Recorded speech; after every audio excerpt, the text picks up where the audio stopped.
Welcome back, my friend Shayla. I So am wonderful to see you, I Areva. know I miss you. It's so great to have you back. I know you've been away, you've been handling your business, so it's just good to be reunited with you and welcome to the show.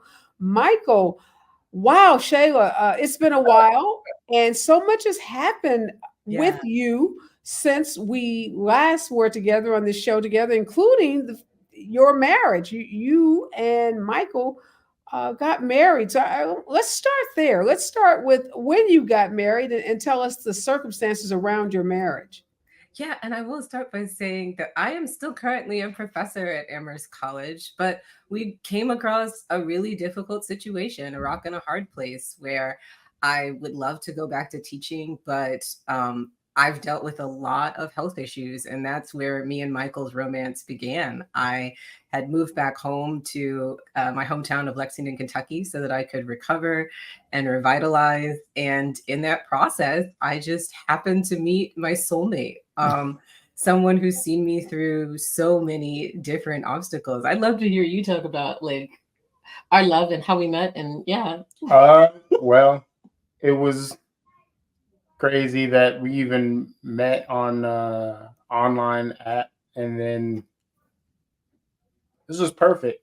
I guess it was just Lexington. You never really expect whatever you're going to get, but I found my soulmate, which was amazing. It's been great and one of every the day. yeah. Oh, and I was gonna say one of the things we've always aligned on is just our real love of human rights and healthcare. And so Michael works as a healthcare worker. Mm. We're both artists, and so when we started thinking about getting married, we thought about it as a long-term plan, but we had a lot of reservations because being part of the queer community, there's so many reasons, just the fact that with Michael growing up with his mom being a Black lesbian, there wasn't the opportunity for her to be able to use these institutions. But then we looked at what our situation was. We have also both dealt with some really severe healthcare situations, and at a point where I was losing my healthcare insurance because of the fact that with my medical conditions, I haven't been able to return to teaching. I've been put on an unpaid leave that's indefinite. We started staring down the barrel of what would it mean for us to continue our lives and what is that going to look like. And so we started looking at marriage, but how can we look at marriage as a protest? I love the fact that you mentioned um, the riots that began Pride. A lot of times we forget that Pride was a protest. And so in planning our marriage, we started to think about how could we also use it as a statement of what it means to love somebody, the fact that love saves lives. And Pride was the perfect opportunity for us to be able to tie the knot and to say that. Let's step back a minute, Shayla, because you identify as a queer woman. Is Mhm. that accurate? I identify as a queer, non binary Black woman. And the reason why I make the differentiation is because we as Black people have always been denied access to the binary. The binary was created in order to say that we don't fit. And so for me, I like saying, I like taking that. I like the ways that I don't fit. And so Black women will always be my designation. But when it comes to the world, I'm a non binary person. I don't fit in the ways that they want me to. And that's actually kind of lovely. And for a lot of people, Shayla, they don't understand what it means when you say you are non binary, because I think when people hear the word queer, they automatically assume that as a female, born as a female at least, you are a lesbian. So help us understand that distinction. And did you ever yourself identify as a Black lesbian? Yeah, I think it's also the perfect reason for why exactly that we're here. Michael, would you like to talk about as like dating a non-binary person coming out of a queer family like They, them, no, she, or any of that. There's specific distinctions that makes it a little bit different, and that you know, just to be open. yeah. It's not whatever the general population that even they talk about, but Yeah, I think it's a lot simpler than people often make it, because for me, when we thought about like our spiritual goals and Mm. how we wanted to think about building a family, one of the things that we thought about is really wanting to go back and align with the cultures that we came out of. And in most of West Africa, we have languages where they, them is how everybody is received. So if we were to go back home, that would be the way that we would first be addressed, as opposed to she or he. And it's part of the journey that we want to be on. We decided to take our vows as they, them. We have a queer therapist who also guides us. In terms of me being a Black lesbian, like that is a distinction that I love to leave to the pros. Like, I have such high respect for Black lesbians as a culture and the things that they've committed to, the things that they have challenged in this world. But queerness is about the kind of fluidity that we as Black people have always had. We have always loved in really big, multitudinous ways.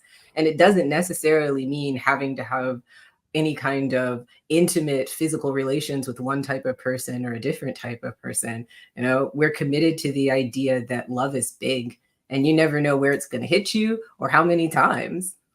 So just trying to understand that, and again, helping folks who may be new to some of these terms and may be new to some of these concepts.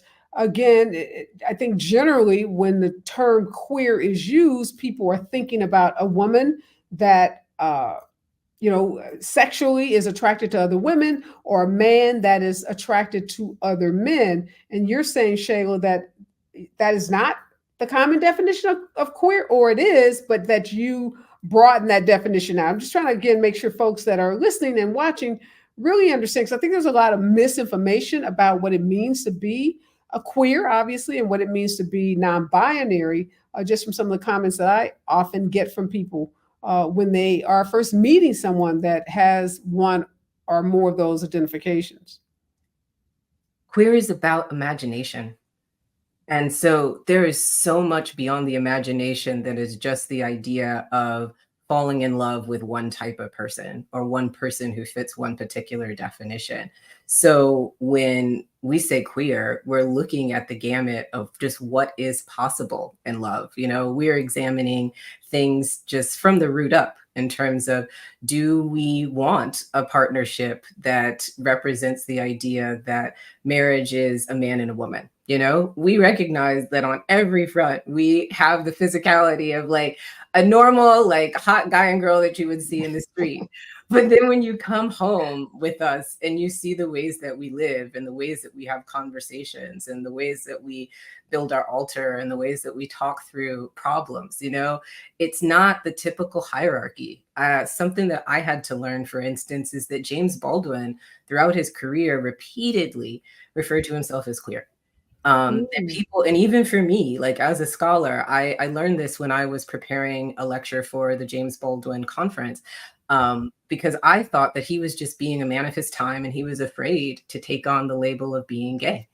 And then I realized that one of the novels that nobody ever reads is a novel he wrote in 1968, where it was just a bunch of 20-somethings that were loving and living and figuring things out and, having same-sex makeout sessions or stealing each other's girlfriends and it being okay. And that's the world that we live in. That's the wonderful rainbow world that we're collaborating to exist in. We're asking ourselves the big fundamental questions about, how can love be a statement? How can love be a movement? And the first way that we chose to do that was by saying that marriage can mean more to queer people than just the idea of getting the acceptance, the cultural acceptance of saying that your love is valid. It's something that as a disabled person, we don't get that kind of validation very often. There's the expectation that disabled people are just supposed to take whatever is allotted to them, and that if you ask for too much intersectionally, which is a big deal these days, that if you start telling people that you're Black, queer, and disabled, they just, like, how many boxes do you need to check? Like, how many things do we need to be paying attention to? But here we are, Michael and I are two Black, queer, disabled people who happen to be also madly in love, who also have the opportunity to get married in America. And we can do it in a way where we can say something that's different, you know, like we decided to get married because it was the only opportunity we had to keep my heart beating. I was up against the gun in terms of what my medical prospects were. I go through an upwards of like 6 surgeries a year. So for someone like me, losing my health insurance, which I would have done in on June 30th, would have been fatal. And we had all of these reservations around the idea of like, here's this institution that isn't really meant to represent Black people. That's really not meant to represent queerness. You know, what do we want to do with that? And so the best thing that we could do is say, you know what, love saves lives. And so that became our project and our mission. We love making art together. And so we look at our marriage as an installation art project. We had a little guerrilla ceremony. Nobody expected us to have a wedding that day. We just showed up with the flowers and the friends and the family. And we said, hey, like, it was the first place we met, the first place we ever had a date. Full circle. Full circle. Yeah. Let me ask you this, Michael. I know you and Shayla said that you grew up with a Black queer mother. Yes. What was that experience like? I don't know how old you are, but I'm assuming you grew up in the 70s or 80s. And I don't know what town you were in or what environment you were in, but did you experience as a child of a Black queer or Black gay mother discrimination, or did you get treated differently because of your mother? Yes, actually. I'm in the 90s actually, but a little bit younger. I'm sorry. Okay. No, you're fine. And it was Maryland actually, because I grew up in Maryland most of the time, between Howard County or in between.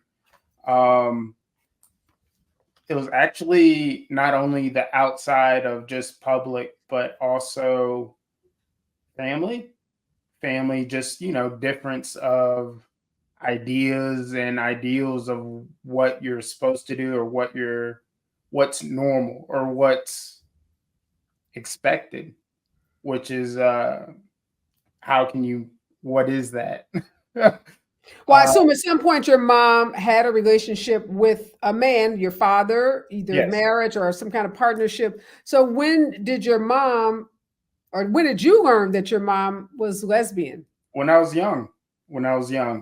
Yeah, we actually had sat and talked in the car back from from school or something like that, and we had this conversation and sat down of where her mind was and who she is. Mm-hmm. Is just, just being transparent, which is all you could ask for anyone. And you said you did experience some kind of different treatment or disparate treatment, even from your family. What was that treatment like? What was the reaction? I want to talk about the reaction from your family towards your mom's, I'll call it, coming out. And then I want to talk to you about what your mom's experiences and lived experiences, how they may have impacted your decision making, and how you identify today as a Black male, born a male, but who now identifies as non-binary, and as a queer non-binary. When we come forward, I want to continue this conversation with Shayla Hunter-Lawson and Michael Hunter-Lawson. They are a Black queer couple, recently married. And they are here because we are celebrating Pride, and we're celebrating their marriage. They just got married. So again, congratulations to both of you on that. And they're helping us explain to folks who oftentimes don't quite understand what it means to be queer, and particularly, as Shayla said, Black, queer, and disabled in this country. What are some of the challenges that they face, and how can we as a society ensure that they don't experience any kind of discrimination because of choices that they've made?